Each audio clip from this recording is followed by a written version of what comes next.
పాడి రైతులందరికీ నమస్కారం. నేను బాలుని మాట్లాడుతున్నది. మీరు చూస్తున్నారు కదా, ఇతని పేరు కేతావత్ చందర్. ఇతను ఎక్కడి నుంచి అంటే కొండాపూర్ నుంచి వచ్చిండు, సిరికొండ మండల్ కొండాపూర్ నుంచి. అక్కడ నుంచి ఈ 250 పశువులు ఉన్నాయి. 250 పశువులను అక్కడ నుంచి ఇక్కడ మేపుకుంటూ వచ్చిండు. అక్కడ ఏంటంటే పులులు, జిట్ట పులులు, అక్కడ పెద్ద పెద్ద మేతకు ప్రాబ్లం అవుతుందని, అడవిలో కొంచెం జంతువులతో ప్రాబ్లం అవుతుందని ఇక్కడ మేపుకుంటూ ఇక్కడ సైడ్ వచ్చిండు. ఈ పశువులను చూస్తున్నాం కదా, మనం ఎన్ని అంటే ఒక్క పశువును 2 పశువులను మేపడానికి చాలా పాడి రైతులందరూ కొంచెం ఇబ్బంది పడుతుంటారు. ఇట్లాంటిది ఈ కేతావత్ చందర్ అనే వ్యక్తి అక్కడ నుంచి కొండాపూర్ నుంచి ఇక్కడ వరకు 200 పశువులను మేపుకుంటూ వస్తున్నాడు. అంటే ఆయన ఎంత కష్టపడుతున్నాడు అనేది మనం దీన్ని మీకు అర్థం చేసుకోవాలా. మనం దీన్ని బట్టి అతని ఇబ్బంది ఏంది, అక్కడ నుంచి ఇక్కడ ఎట్లా వస్తుండు, వలస ఎందుకు పోతున్నాడు అనేది తెలుసుకుందాం. మనం ఒకసారి మాట్లాడండి సార్. మాది కొండాపురం. నా పేరు కేతావత్ చందర్. నాకు ఒక 250 గోదలు ఉంటాయి.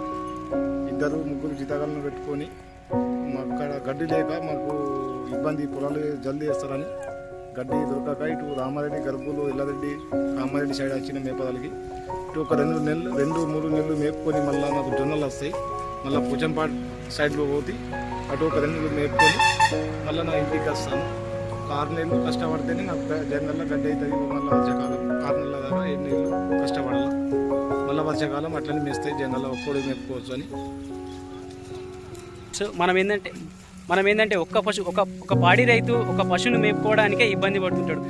అలాంటిది ఇతను ఒక 2 కూలీలు పెట్టుకొని అతను ఇంతగానో పశువుల్ని సంపాదిస్తున్నాడంటే, పోషిస్తున్నాడు అని అంటే అతని ఈ 200 పశువుల వెనుక ఇతని కష్టం వెనకాల ఆ 200 పశువులు ఉన్నాయనేది మనం కూడా అర్థం చేసుకోవాలా. అందరూ పాడి రైతులందరూ గోమాతను ప్రతి ఒక్క ఇంటికి ఒక పశువును పెంచుకోవాలి. అలా పెంచుకోవడం ద్వారా మన వ్యవసాయ ఉత్పత్తి కూడా, వ్యవసాయకి కావాల్సిన ఉత్పత్తి, దానికి కావాల్సిన ఎరువులు కానీ లేకపోతే సేంద్రియ ఎరువులు కానీ తయారు చేయడానికి మనకు బాగుంటుంది. అట్లాగే దాంతోపాటు కూడా మన నకిలీ ఫార్మర్ ఇతను చూసింది కదా, ఇతని కొడుకు ఈయన అల్లుడు 200 పశువులు మేస్తున్నాయి కదా, చూసిరు కదా, అక్కడ వరకు మేస్తున్నాయి. కనబడుతున్నాయి మనకు పశువులు.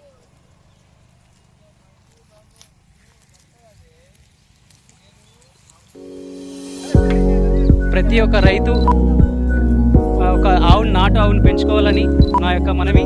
నేను మీ Balu, vet and dairy science, Gopalamitra.